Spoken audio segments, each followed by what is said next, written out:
Hello, I'm chess expert Gil Luna.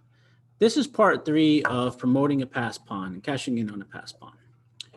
All right, so just like in the previous problems, we're going to go ahead and try to promote our pawn. All right, so in this position, white is promoting n1. However, the pawn is being blockaded by the king. All right, which means you have to find a way to get a king out of here. Okay, so go ahead, take your time, pause the video, and good luck. All right, so if you found bishop h7, very good. All right, in this situation, it's perfectly okay to sacrifice this bishop so that you can promote.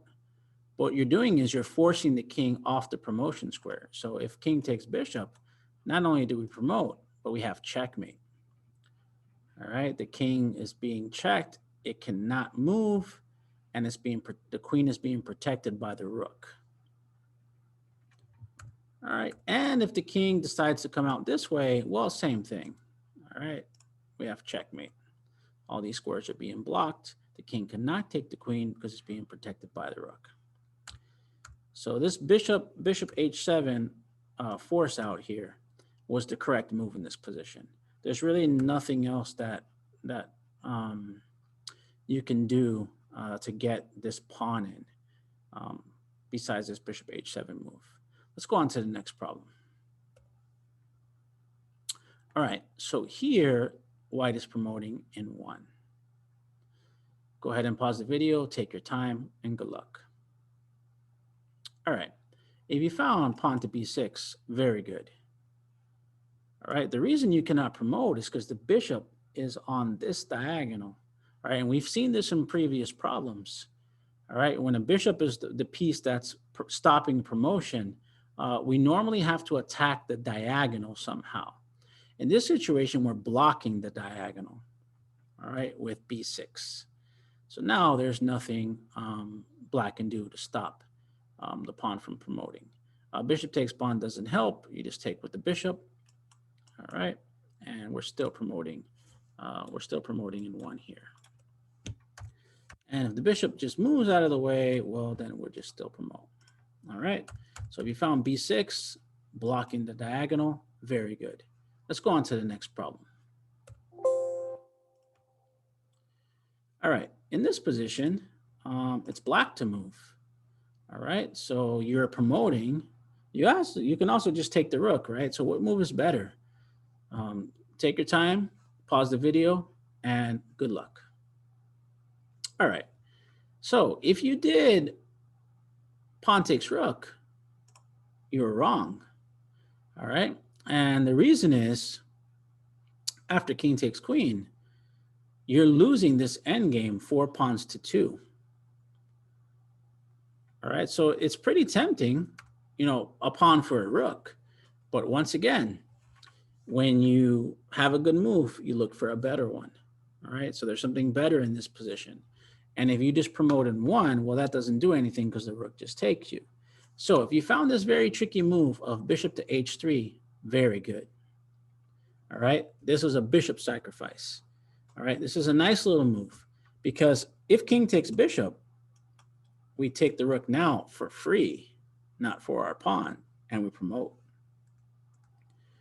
And there's really nothing that black can do. If black moves the king, well, then we just take this and same thing. All right, so let's look at this move again. It's a nice little move. Queen, bishop h3, check. All right, so now we have pressure here. The king has to move somewhere, whether you take the bishop or not. And then black promotes. All right, let's go on to the next problem. All right, so here, white is promoting in one. Let's see how you handle this situation. Go ahead and pause the video and good luck. All right, so if you played bishop to b4, very good. Okay, once again, we are attacking the diagonal. We are attacking the piece that's on the diagonal that's stopping us from promoting. All right, so here, if black simply takes, well, you just take back, and there's no stopping this move. The king doesn't get there in time. All right. If you move the bishop off the diagonal, well, that's easy. Thank you for the queen.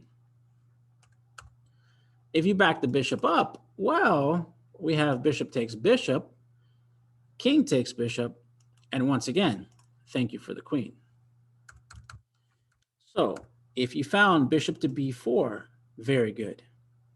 Let's go on to the next problem. All right, so this one I like. This is probably my favorite one. This is a tricky one. I want to see who can find this. So white is promoting in 1. All right, you are promoting in 1. Pause the video, take as much time as you need, and good luck. Okay, so you found the very tricky move of rook g5. Very good. All right, now, those of you who did not find this move are probably looking at it right now saying, wait, why? Why can't, okay, if I go rook takes rook, right, then you just promote. Great move. But then you're probably saying, wait a minute, why don't I just take the pawn? Well, if you take the pawn, guess what? Checkmate. King is in check, cannot go anywhere. Classic king and rook checkmate position. So let's look at that again. We sacrifice our rook here. If you move the rook to take the pawn, you get checkmated. If you take the free rook, well, now we promote. Pretty cool, right? So rook g5, exclam. All right, no way to stop the pawn and stop mate at the same time. Let's go on to the next problem. All right, so here, it's black to move. Let me flip this board. Black is promoting in 1. All right, go ahead and pause the video, take your time, and good luck. All right, so if you played king b8, excellent. Just like in a previous problem, what we have to do is we have to blockade this pawn. All right, you don't want to fall for this trick. And once again, get anxious, promote. And then guess what happens? Check. And what happens was after that pawn move, this diagonal opened up for the bishop. So after king takes queen, thank you for the queen, and it's a draw. All right, so even though it looks easy, promote, now we have a draw. You got tricked, and now we have a draw. If you were patient and you learned from the previous problem where we had to blockade a pawn, all you have to do here is play here. Now the pawn is stuck. The bishop is stuck. So there's really nothing white can do. It's just a king move and then promote in 1. Thank you very much for watching. I hope you learned something. I hope you enjoyed this video. And I really hope you enjoyed all 3 videos on cashing in on a passed pawn.